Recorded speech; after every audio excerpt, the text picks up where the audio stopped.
By the early 1980s, Queen were at a crossroads. They had conquered the world through the 1970s. Stadium anthems, symphonic rock, and an energy that made them untouchable.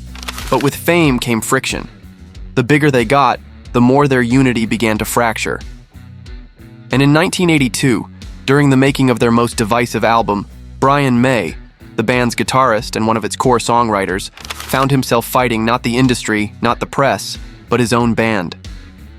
It all centered on one song, a track so different from Queen's signature sound that May almost wasn't on it at all. That song was Backchat.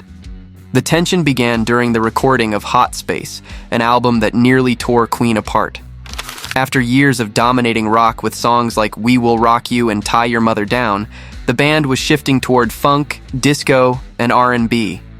John Deacon, Queen's quiet bassist, had written Another One Bites the Dust 2 years earlier, a massive hit built on groove rather than guitar. It opened a door Queen never expected to walk through. By 1982, Deacon wanted to push that sound even further.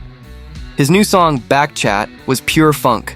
No power chords, no layered harmonies, no grandiose structure. It was slick, tight, and very un-Queen.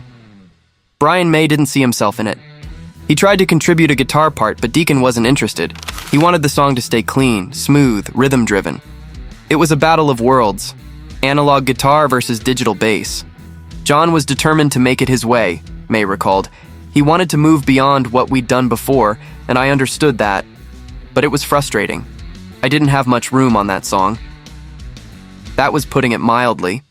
At one point, May's solo, the one he fought to record, was nearly cut from the mix entirely. For a band that had survived creative tension for years, this was different. It wasn't friendly competition anymore. It was pride. Freddie Mercury, who loved experimenting, sided with Deacon. He adored the groove. He called it fresh, a way to bring Queen into the modern world. May disagreed. To him, Queen's essence was its fusion, rock power with theatrical beauty. This, he thought, stripped away the heart of it. It didn't sound like Queen to me, he said years later. I tried to play something that would fit, but I was told it didn't belong. That was a bit disappointing. That sentence, "that was a bit disappointing," became his quiet confession of how alienated he felt during Hot Space.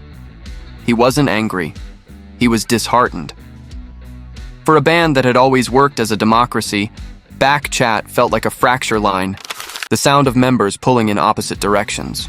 Eventually, after much argument, May was allowed to record a solo. It was short, sharp, and explosive, a burst of distorted energy breaking through the sleek rhythm.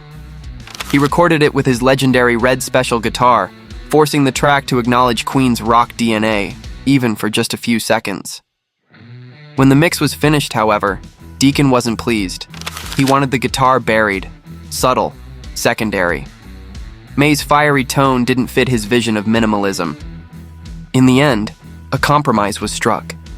The solo stayed, but lower in the mix, half hidden beneath the groove.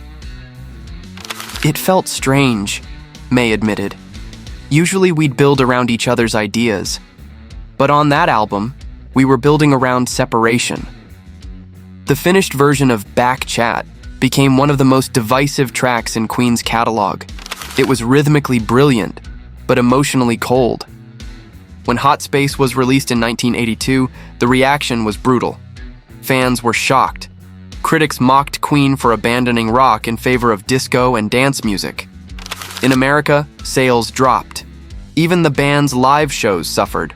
Crowds wanted Bohemian Rhapsody, not Body Language. For Brian May, the backlash was bittersweet. He didn't enjoy saying, "I told you so," but he couldn't ignore what he felt. "It wasn't that I hated it," he explained. "I just missed the chemistry we used to have, the sound that came from us being together."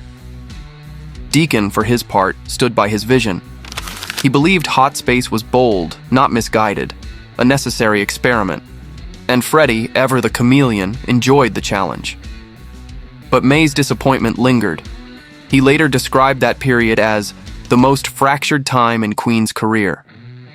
Looking back, May's frustration wasn't about ego. It was about balance. He never opposed change. He had championed songs like Under Pressure and Another One Bites the Dust. but he believed evolution had to come from collaboration, not isolation. "We were at our best when everyone had a place in the sound," he said. "When it stopped being about that, it stopped being Queen." That philosophy would later guide the band back to harmony. By the time of the Works, 1984, Queen had rediscovered their center, returning to the guitar-driven sound fans loved while keeping their newfound groove. May's riffs were back in full force on songs like Hammer to Fall and I Want to Break Free. But the scars from Hot Space never completely faded. It remained the one album that divided them more than any other, and Backchat was its most visible wound. Years later, fans reevaluated Hot Space. Younger listeners raised on funk, electro, and dance began to appreciate what Queen had tried to do. Even Brian May eventually softened his view. "It was ahead of its time," he admitted, "but at the time I couldn't see it. I just wanted to play." He smiled when asked about Backchat. "I still wish my guitar was louder," he said with a laugh, "but that's John's song. It's his moment."